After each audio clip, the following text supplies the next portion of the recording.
My fiance's work trip was actually my surprise party until I saw who she invited. The calendar alert popped up Thursday night while I was brushing my teeth. Pick up decorations. I stared at the screen, toothbrush dangling from my mouth. Because I hadn't set any reminder, I tapped into the details. Marco's name sat in the notes field like a signature on something I wasn't supposed to see. I rinsed and called him. Hey man, what's up? His voice came through too bright, too fast. Did you put something in my calendar? Silence. Not the kind where someone's thinking. The kind where someone's been caught. Marco. Okay, listen. He exhaled hard. Vanessa's throwing you a surprise party. Saturday night. At your place. She made me swear not to say anything, but I guess I screwed up the reminder settings when I was helping her coordinate. I sat on the edge of the tub. A surprise party? Yeah. Just act shocked when you walk in, all right? Don't tell her I told you. Got it. I hung up before he could say anything else. Vanessa had left for the airport that morning. Kissed me at the door, rolling her overnight bag behind her, talking about keynote schedules and networking mixers in Denver. She'd been specific. Almost aggressively specific. Flight leaves at 9:40. Hotels the Apex Suites near the convention center. Panel discussion Friday at 2. I'd nodded through it, used to her consulting gigs, used to the absence. But now the details felt different, heavier. I walked into the kitchen. The itinerary she'd printed was still taped to the fridge, every line filled in with times and locations, neat as a legal document. I pulled it down and read it again. Why would she need to lie about a whole trip just to throw a party? Why not just say she was busy Saturday and let me make other plans? The decoration reminder sat in my phone like a splinter. I opened our shared credit card account, the one we kept for emergencies and travel expenses. She'd used it this week. I scrolled through the charges looking for Denver. Nothing. Instead, a boutique hotel downtown. One night, checked in yesterday. Dinner reservation at a place I'd never heard of, 70 miles from here, confirmed for 2. And a charge from a men's store called Whitmore and Holt. Not a place I'd ever shopped. Not a place she'd ever mentioned. My hand tightened around the phone. I called Marco back. Dude, I already told you. What hotel did she say she's staying at? He paused. I don't know, man. She didn't tell me that part. Just said she'd be out of town and to help with the setup Saturday. She told me Denver. Yeah, that's what I thought too. I hung up again. The charges didn't make sense. A men's clothing store, a hotel 20 minutes from our house, a dinner reservation for 2. I sat at the kitchen table and stared at the itinerary, at the crisp block letters spelling out a trip that didn't exist. Maybe she was coordinating with someone else for the party. Maybe the hotel was for a vendor meeting. Maybe the dinner was some kind of planning session she didn't want me to know about. But the men's store, I texted Marco. I'm going out of town for the weekend. Don't tell Vanessa. I'll be back Monday. He replied in seconds. Wait, what? I didn't answer. I packed a bag, locked the door behind me, and drove to his apartment. He met me in the parking lot, confused and wired. What's going on? I need to stay here Saturday. Just trust me. Are you serious? I pulled up the door camera app on my phone and turned the screen toward him. I need to see who shows up. His face changed. You think she's... I don't know what I think. He let me in without another word. I dropped my bag by his couch and sat down, phone in hand, watching the live feed of our front door like it might explode. Friday morning, I woke up on Marco's couch with my phone already open to the credit card app. I'd checked it twice during the night, hoping the charges would rearrange themselves into something innocent. They hadn't moved. Marco came out of his bedroom holding a mug of coffee, eyes careful. You sleep at all? Some. He sat across from me in the recliner. You want to talk about it? Not yet. He nodded and drank his coffee in silence. I appreciated that he didn't push. I scrolled through the charges again, slower this time, trying to build a story that didn't end the way my gut said it would. The boutique hotel was called the Irving. I looked it up. 12 rooms, exposed brick, described as intimate and romantic on every review site. Not the kind of place you book for a business meeting. The dinner reservation was at a steakhouse an hour outside the city, the kind with private booths and a wine list that required a sommelier, and the men's store charge was for $340. I tried to picture her buying me a gift. A jacket, maybe. A watch. But she would have used her own card for that. She always kept surprises off the shared account. I set the phone down and pressed my palms into my eyes. You want me to call her? Marco asked. No. You want me to ask around? See if anyone else knows about this party? I looked at him. Do you actually believe there's a party? He opened his mouth, closed it. I don't know, man. She told me there was. She sent me a list of people to invite. Your sister's coming. A few guys from your work. It seemed real. When did she tell you? 2 weeks ago. She called me, said she wanted to do something big for your 30th, asked if I could help coordinate. I said, yeah, that's it. Did she mention anyone else helping her? He frowned. Not by name. She said she had a couple vendors lined up. Caterer, I think. Maybe a bartender. She say anything about a guy named Todd? No, who's Todd? I shook my head. I don't know yet. I pulled up the hotel charge again and clicked through to their website. There was a phone number at the bottom. I stared at it for a long time before I called. A woman answered on the second ring. The Irving, this is Bryn speaking. Hi, I'm trying to confirm a reservation under the name Vanessa Calloway. One moment. Keys clicked in the background. Yes, Ms. Calloway checked in Thursday evening. She's scheduled to check out tomorrow morning. My throat tightened. Is there anyone else listed on the room? I'm sorry, I can't share guest details beyond the primary reservation holder. Right, thanks. I hung up before she could say anything else. Marco was watching me. She's there? Yeah. Maybe she's meeting someone about the party. A planner or something. At a romantic hotel. He didn't have an answer for that. I opened the door camera app and scrubbed backward through Thursday's footage. Vanessa left at 9:30 in the morning, just like she said she would. Rolling bag, purse over her shoulder, travel mug in hand. She locked the door, checked it twice, walked to her car. Everything normal. Everything exactly the way it always was when she left for a trip. Except she didn't go to the airport. I fast-forwarded through the rest of Thursday. No one came to the house. No deliveries, no visitors. Just an empty door and a quiet street. Friday's feed was the same. Morning passed into afternoon with nothing. Marco went to work around noon. I stayed on his couch, phone in hand, watching the camera and refreshing the credit card app like one of them might suddenly explain everything. Neither did. Around 3, a new charge appeared. Vanessa had used the card at a furniture store downtown. $2,000. I clicked through to the merchant's website and stared at the homepage. Modern sofas, accent chairs, sculptural lighting. The kind of place you went when you were redesigning a room. Or furnishing a new apartment. I called the store. A man answered, voice smooth and practiced. Hendrick and Lane, how can I help you? I'm calling about a purchase made today under Vanessa Calloway. Let me pull that up. A pause. Yes, Miss Calloway placed an order for a sectional and 2 side tables. Delivery scheduled for next week. Delivery where? I'm sorry, I can't disclose the address without customer authorization. I'm her husband. I understand, but our policy? I hung up. Marco came back around 6 with takeout. I didn't eat. He sat next to me on the couch and watched me stare at the phone. You're going to make yourself sick, he said. She bought furniture. Okay. $2,000 worth. Getting it delivered next week. He set his food down. To your house? They wouldn't tell me. He was quiet for a moment. Then, you think she's leaving you? The question landed like a fist. I hadn't let myself say it out loud yet, but hearing it from him made it real. I don't know. You should call her and say what? Ask her what's going on. Just ask. I looked at the phone. Her name sat at the top of my contacts, smiling in the thumbnail photo. I could still see her that morning, kissing me at the door, promising to text when she landed. I didn't call. Instead, I sat there, watching the camera feed, waiting for tomorrow. Saturday morning, I woke up before dawn and couldn't fall back asleep. Marco was still in his room. I sat on the couch with my laptop open, the door camera feed filling the screen. The street was empty. Porch light still on from the night before. Everything looked normal, which somehow made it worse. I thought about calling her. My thumb hovered over her name a dozen times, but every time I got close, I imagined her voice on the other end, warm and confused, asking why I was checking up on her, or worse, cold and distant, caught. So I didn't call. At 7:30, a car pulled up in front of the house. Not hers. A dark sedan I didn't recognize. The driver's door opened and Vanessa stepped out, wearing jeans and a white blouse I'd never seen before. She looked rested, happy even. The passenger door opened. A man got out. Tall, clean cut, maybe a few years older than me. Dark hair, fitted jacket, holding 2 paper shopping bags with rope handles. He said something to her over the roof of the car, and she laughed, head tilted back. The kind of laugh she used to give me when we first started dating. They walked up to the door together. She unlocked it and held it open while he stepped inside, bags in both hands. I sat frozen, staring at the screen. Marco came out of his room in sweatpants, rubbing his face. You still watching that? I didn't answer. He looked over my shoulder at the feed. Is that her? Yeah. Who's the guy? I don't know. We watched in silence as Vanessa came back outside and opened the trunk. She pulled out 2 more bags. Groceries, it looked like, and carried them inside. The man reappeared a moment later and grabbed the last 2. They moved easily, no hesitation, like they'd done this before. Marco sat down next to me. Maybe he's the caterer. Caterers don't show up 8 hours early. Then maybe he's setting up. I didn't respond. I just kept watching. They stayed inside for 20 minutes. I couldn't see past the entryway, couldn't hear anything. The camera only covered the porch and the front steps. For all I knew, they were standing in my kitchen, unpacking groceries, talking about me. Or not talking about me at all. When they finally came back into view, they were carrying something between them. A long folding table, the kind you rent for parties. They set it up in the living room just out of frame, and then disappeared again. See? Marco said. Party setup. I wanted to believe him. I wanted the table to mean something innocent. But the way they moved together, the rhythm of it felt too comfortable, too familiar. At 9, Vanessa's car pulled up again. This time she was alone. She unloaded a large cardboard box and carried it inside. A few minutes later, she came back out for another one, then another. I counted 5 trips before she finally closed the trunk and stayed inside. The man came out onto the porch holding a phone to his ear. He paced while he talked, one hand in his pocket, nodding at whatever the person on the other end was saying. When he hung up, he looked back through the door and smiled at something I couldn't see. Then he went back inside. Marco stood up. I'm making coffee. You want some? No. He went into the kitchen. I heard the grind of beans, the hiss of the machine warming up. I kept my eyes on the screen. At 10:30, the man came outside again, this time carrying a black garbage bag. He walked it down to the curb and set it next to the trash cans, then checked his watch and looked up the street like he was expecting someone. A white van pulled up a few minutes later. The side panel read, Party Pro Rentals, in blue letters. 2 guys got out and started unloading chairs. The man, Todd I assumed, though I still hadn't heard his name, directed them toward the house. They made 3 trips, stacking chairs in the entryway. Vanessa appeared in the doorway while they worked. She handed one of the delivery guys a clipboard and he signed something, then tipped his hat and got back in the van.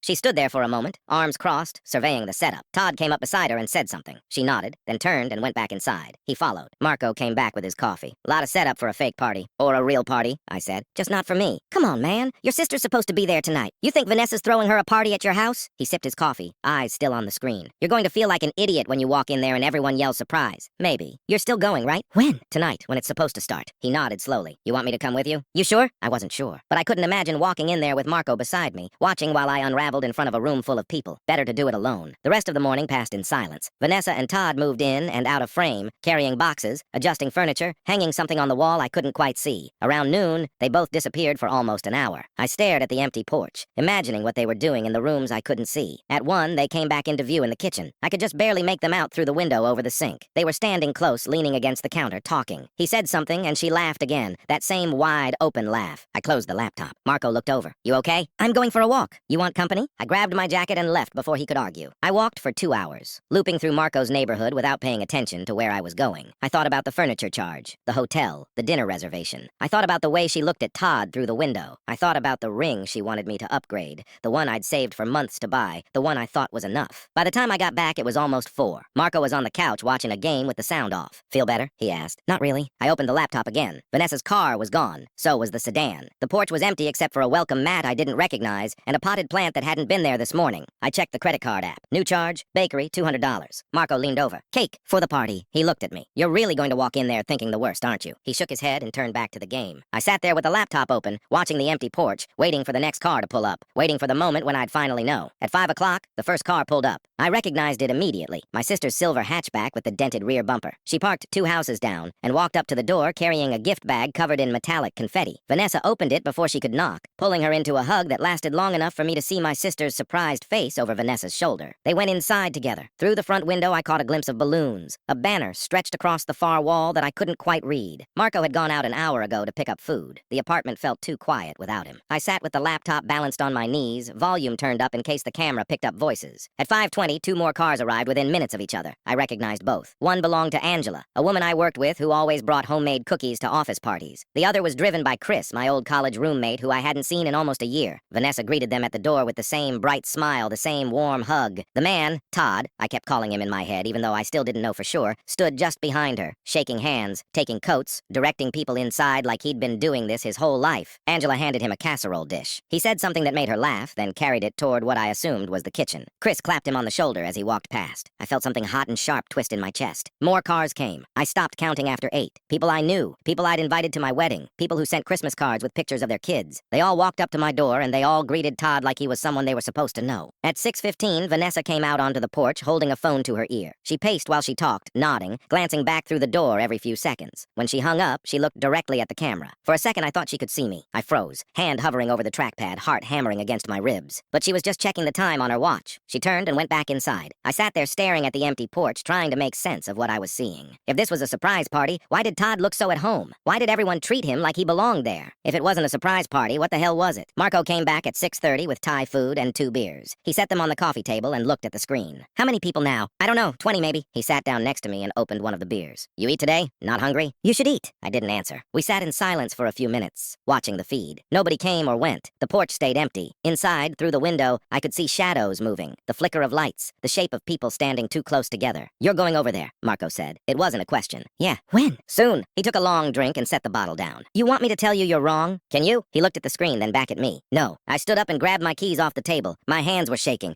I shoved them in my pocket so Marco wouldn't see. Hey, he said. I turned. Whatever happens, don't do anything stupid. I didn't answer. I walked out the door and got in my car. The drive took 12 minutes. I knew because I watched the clock the entire way, counting down seconds like they might run out before I got there. The streets were quiet. Saturday evening, most people already home, settling in for the night. When I turned onto my block, I saw the cars lining both sides of the street. Angela's sedan, Chris's truck, my sister's hatchback with the dented bumper, and the dark sedan I didn't recognize, parked directly in front of my house, like it had every right to be there. I parked 3 houses down and sat with the engine running, staring at my front door. Lights glowed warm through the windows. I could see people inside, their shapes moving behind the curtains. Someone laughed loud enough that I heard it through the glass. I turned off the engine. The walk to the front door felt longer than it should have. My legs moved on autopilot while my brain screamed at me to turn around, get back in the car, drive until I couldn't remember why I'd come here in the first place. But I kept walking. I reached the porch, put my hand on the doorknob. It turned easily, unlocked like she knew I'd come. I pushed the door open. The sound hit me first. Voices layered over music, laughter, the clink of glasses, then the smell, food, perfume, the faint chemical sweetness of balloons, then the sight. My living room transformed.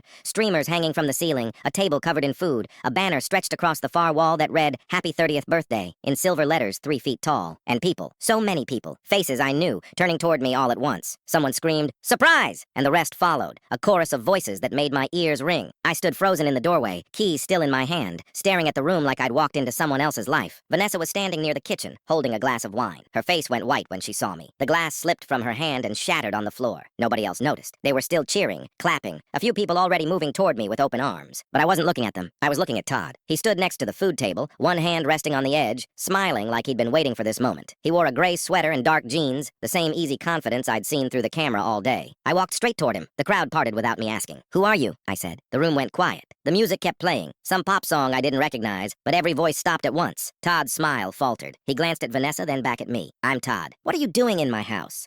He looked at Vanessa again, eyebrows raised like she was supposed to explain. She was already moving toward me, stepping over the broken glass, hands up like she was approaching something dangerous. Babe, I can explain. Then explain. Her voice cracked. He's my interior designer. I stared at her. I hired him to renovate the house, she said, as your birthday gift. That's why we've been. She pulled out her phone with shaking hands and started swiping through photos. Mock-ups of our living room with new furniture, paint swatches taped to the wall, fabric samples spread across our kitchen table. I didn't want you to know, she said. You hate surprises, and I thought if I told you I was going to Denver, you wouldn't ask questions. I looked at Todd. He nodded slowly, hands in his pockets now, shoulders tense. The hotel, I said. Fabric shopping, Vanessa said. There's a wholesaler downtown that only does in-person appointments. The dinner reservation? A client meeting. Todd's other client. I didn't want to bother you with work stuff on your birthday week. The clothing store? Todd cleared his throat. Samples for throw pillows, custom fabric. They don't carry it in regular stores. I looked around the room. My sister stood near the banner, hands over her mouth. Angela had set down her casserole dish. Chris was staring at the floor. Vanessa's eyes were wet. I've been planning this for 3 months, she whispered. I swore everyone to secrecy. Marco, Todd, your sister, everyone. I just wanted to do something special. I felt the room tilt. Say something, Vanessa said. I opened my mouth. Nothing came out. She started crying. I stood there with my mouth open, every word I'd rehearsed on the drive over dissolving before I could speak them. Vanessa's hands shook as she held the phone toward me. The screen showed our living room rendered in soft grays and creams. Furniture I'd never seen arranged in configurations that somehow made the space look twice as large. I found him through a referral, she said. Her voice was thin, stretched tight. Angela recommended him. He did her sunroom last year. I looked at Angela. She nodded, still covering her mouth with one hand. I wanted to surprise you, Vanessa continued. I know you always said you hated surprises, but I thought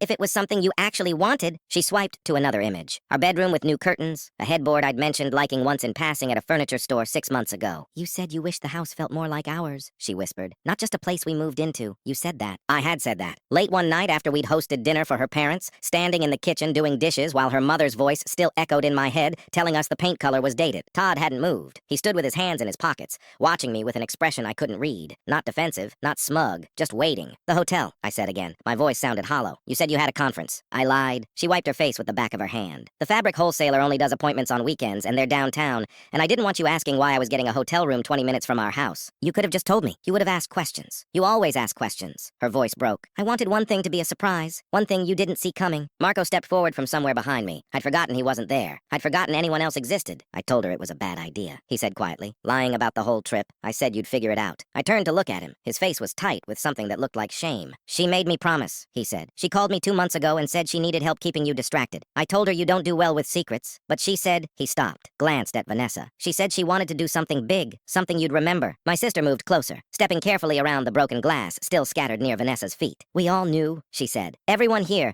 She invited us a month ago and swore us to secrecy. She said if anyone slipped, the whole thing would be ruined. I looked around the room, 20 faces staring back at me. People I'd known for years. People who'd watched me walk in and ask a stranger who he was, like I'd caught him in the middle of a crime. Chris raised his hand slightly like he was in a classroom. I thought it was sweet, he offered, for what it's worth. Nobody laughed. Todd finally spoke. His voice was calm, measured. I've been working with Vanessa since February. We've met 6 times, always during your work hours. The Denver story was her idea. I told her it was risky, but she said you trusted her. The words hit like a fist to the stomach. I do trust you, I said to Vanessa. My voice cracked. I did trust you. Then why are you here? She asked. I told you I'd be gone. I told you not to come home. You told me you'd be in Denver because I knew you'd stay away if you thought I was out of town. Her face crumpled. I knew you wouldn't check. I knew you'd just let me go. I got a calendar alert, I said. The words sounded stupid as soon as I said them. It said to pick up decorations. It had Marco's name in the notes. Marco closed his eyes. That was me. I said it by accident when I was adding the party to my phone. I didn't realize it synced to yours. So I called him, I continued, and he told me about the party, and I thought. I stopped, looked at Todd, at Vanessa, at the room full of people who'd driven here on a Saturday night to celebrate me. I thought you were lying. Vanessa's face went pale. About what? I couldn't say it. Not in front of everyone. Not with my sister standing 3 feet away and Angela still holding her casserole dish and Chris pretending to examine the wall like it was the most fascinating thing he'd ever seen. About the party, I said weakly. Why would I lie about a party? I don't know. What did you think I was doing? I didn't answer. She stared at me. I watched the realization move across her face in stages. Confusion, then disbelief, then something that looked like she'd been slapped. You thought I was cheating on you, she said. The room inhaled as one. With Todd. Todd's eyebrows shot up. He looked at me, then at Vanessa, then back at me. I'm gay, he said flatly. I didn't know that, I said. I'm also married to a man. We have a dog named Biscuit. Someone in the back of the room laughed. It was a short, sharp sound that died as soon as it started. Vanessa's hands dropped to her sides. The phone slipped from her fingers and landed on the carpet with a soft thud. You thought I was cheating, she repeated. Her voice was hollow now, all the tears gone. You saw me planning your birthday party and thought I was having an affair. I saw charges on the credit card, I said. My face burned. The hotel, the restaurant, I didn't understand. So you spied on me. I watched the door camera. You spied on me, she said again, louder this time. You You sat somewhere and watched me decorate our house for your birthday and decided I was betraying you. I didn't decide anything.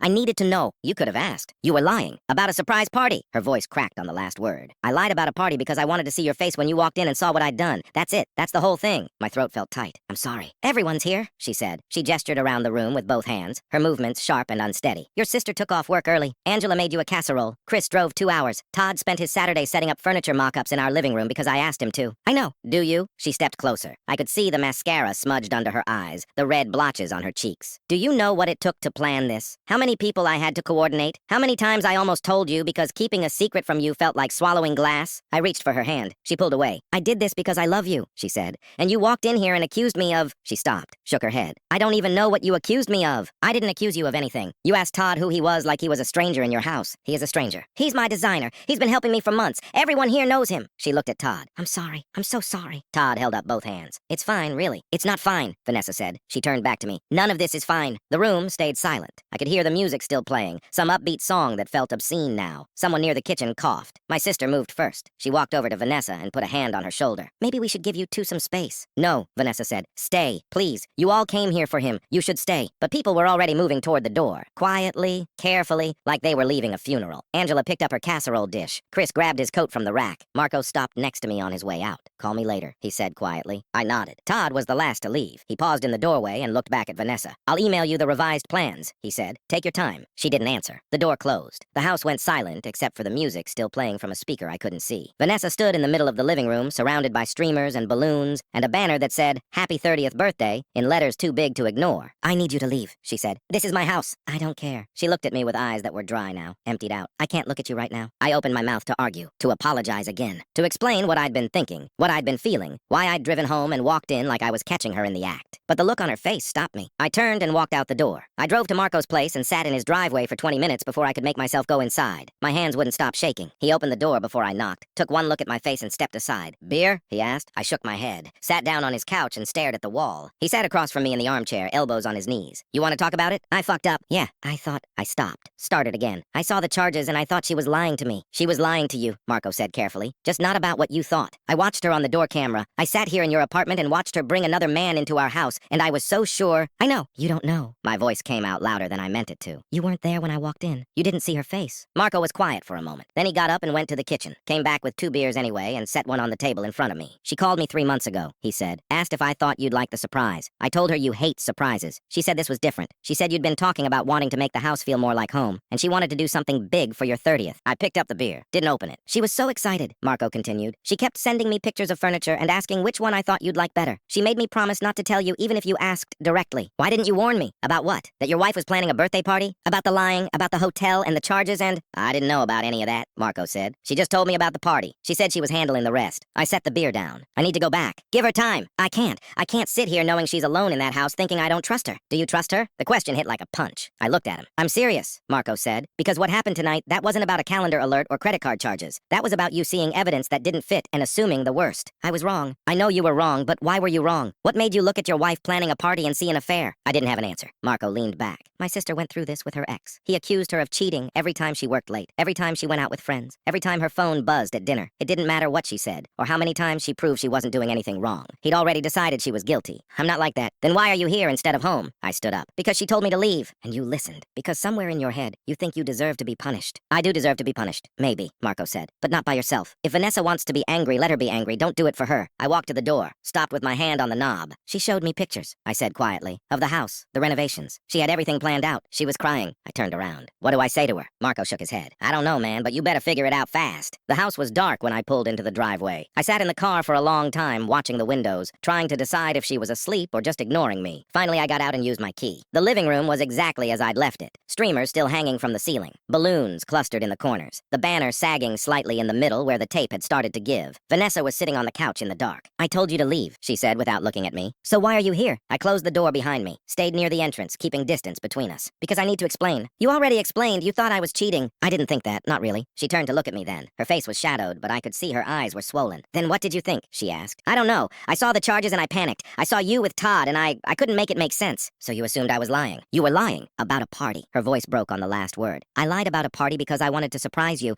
and you turned it into something ugly. I moved closer, slowly, like approaching something fragile. I'm sorry, I said. said. You keep saying that. Because I mean it. Do you? She stood up. Because sorry doesn't fix what you did. Sorry doesn't undo you watching me on a camera like I was a suspect. Sorry doesn't make my friends unsee you accusing Todd of whatever you thought he was doing. Then what do you want from me? She was crying again now, her voice raw. You want me to say it's okay? That I understand? I don't understand. I don't understand how you could look at me and see someone capable of that. I wasn't looking at you. I was looking at evidence that didn't make sense. I'm not evidence. I'm your wife. The words hung between us. I was scared, I said finally. I saw the charges and I got scared. Of what? Of losing you. She laughed. It was a bitter sound. So you decided to lose me first. That's not what I did. Then what did you do? She stepped closer, her face inches from mine. Tell me. Explain to me how watching me through a camera and ambushing me at my own party was about being scared. I couldn't answer. She wiped her face with both hands. I spent 3 months planning this. 3 months coordinating schedules and picking out furniture and lying to you every single day because I thought... She stopped, took a breath. I thought you'd be happy. I thought you'd walk in and see what I'd done and feel loved. I do feel loved. No, you don't. If you felt loved, you wouldn't have assumed I was betraying you. You made a choice, she corrected. You chose to believe I was lying instead of asking me directly. You chose to spy on me instead of trusting me. You chose to walk into that party looking for a fight. I wasn't looking for a fight. Then what were you looking for? The truth. The truth was right in front of you. She gestured at the room. The truth was 20 people showing up to celebrate your birthday. The truth was me planning something special because I love you and I wanted you to feel it. My throat felt tight. I know. Do you? She was close enough now that I could see the mascara streaked down her cheeks, the way her hands trembled as she crossed her arms. Because I need you to understand what you did tonight. I need you to understand that you didn't just embarrass me. You broke something. I'll fix it. How? She turned away, walked to the window and stood there looking out at nothing. Todd texted me, she said quietly. He said he's withdrawing from the project. He doesn't feel comfortable working with us anymore. The words hit like a slap. He said he understands, she continued. He said these things happen, but I could tell he was just being polite. I could tell he thinks we're a mess. We're not a mess, aren't we? She turned back to face me. You thought I was cheating. I lied about a business trip. We threw a party that ended with half the guests leaving early because they were too uncomfortable to stay. What part of that isn't a mess? I moved closer. She didn't step back. I love you, I said. I know you do, but love isn't enough if you don't trust me. I trust you. You watched me on a camera because I was scared. Of what? She asked again. What are you so scared of that you'd rather believe I'm betraying you than believe I'm planning a surprise? I opened my mouth, closed it. The answer was there, buried somewhere under the shame and the panic and the sick feeling that had been sitting in my stomach since I saw those credit card charges. My dad cheated on my mom, I said finally. When I was 12, she found out because she saw charges on their credit card from a hotel downtown. Vanessa went very still. She confronted him at dinner, I continued, in front of me and my sister. He denied it at first, said it was a work thing, said she was overreacting, and then she showed him the receipts and he stopped lying. He admitted everything. You never told me that. I didn't want to think about it. I sat down on the couch. After the divorce, my mom used to go through everything. Every receipt, every phone call, every time he picked us up late. She was looking for proof he was still lying. She was looking for evidence that he was doing it again with someone else. Vanessa sat down next to me, not touching, but close. When I saw those charges, I said, I didn't see you. I saw my dad. I saw my mom's face when she realized he'd been lying for months, and I stopped. I thought if I could catch it early, if I could see it happening before it got too far, maybe I could stop it. I'm not your father, Vanessa said quietly. And you're not your mother. I looked at her. I know that too. Then why did you act like them? Because I didn't know what else to do. She reached over and took my hand. Her fingers were cold. I need you to hear me, she said. I'm not going to cheat on you. I'm not going to lie to you about anything that matters. And I need you to believe that. Not because I'm asking you to, but because you actually trust me. I do trust you. Then prove it. She squeezed my hand. Next time you're scared, next time something doesn't make sense, come to me first. Ask me, talk to me, don't assume the worst, and then look for evidence to support it. Okay, I mean it. I know I will. She let go of my hand and stood up, walked to the hallway and disappeared for a moment. When she came back, she was holding a small velvet box. This was the other surprise, she said. She handed it to me. I opened it. Inside was a ring, not a wedding band, something else. White gold with a single diamond set flush in the center. I've been saving for 2 years, she said. You always said you wished you could have afforded something better when you proposed. You said you felt bad that I wore a ring you bought on a payment plan. I stared at the ring, my vision blurred. I was going to give it to you tonight, she continued. After everyone left, I was going to tell you that I didn't care what the ring looked like when you proposed. I cared that you asked, but I knew it bothered you, so I wanted to fix it. Vanessa, I'm not giving it to you now, she said. Not tonight, not after what happened. I understand, but I want you to know it exists. I want you to know that while you were watching me on a camera and thinking I was betraying you, I was saving money to honor you. I closed the box, handed it back to her. Keep it, I said. Give it to me when you're ready. She took it, held it against her chest. I forgive you, she said quietly. I'm angry and I'm hurt, and I don't know when I'll stop feeling like this, but I forgive you. Thank you. Don't thank me, just do better. I will. She sat back down next to me. We stayed there in the dark, surrounded by decorations for a party that had ended hours ago, and neither of us moved to turn on the lights. I watched Vanessa arrange stuffed animals on the shelf Todd built into the corner of the nursery. Her belly is round now, pressing against the fabric of one of my old shirts she's claimed as her own. He did good work, I say from the doorway. She glances back at me. He did, even after everything. Todd had eventually agreed to finish the project, but only after Vanessa called him personally and apologized for what I'd put him through. He'd been professional about it, said he understood, but I could hear the distance in his voice when he came by to take measurements. The room looks nothing like I imagined. background, soft greens and warm woods, a rocking chair by the window. Everything intentional, everything chosen. I still can't believe you thought I was having an affair with an interior designer, Vanessa says. I can't believe you lied about Denver for 3 months. Touché. She runs her hand along the crib rail. Your mom called again, asked if we'd decided on a name. What did you tell her? That we're still arguing about it. I move into the room and stand next to her. The house settled an hour ago, that groaning sound old foundations make. I used to check the door camera every time I heard it. Now I just listen until it stops. Thanks for watching. Don't forget to subscribe, like, and drop your favorite part in the comments. See you in the next one.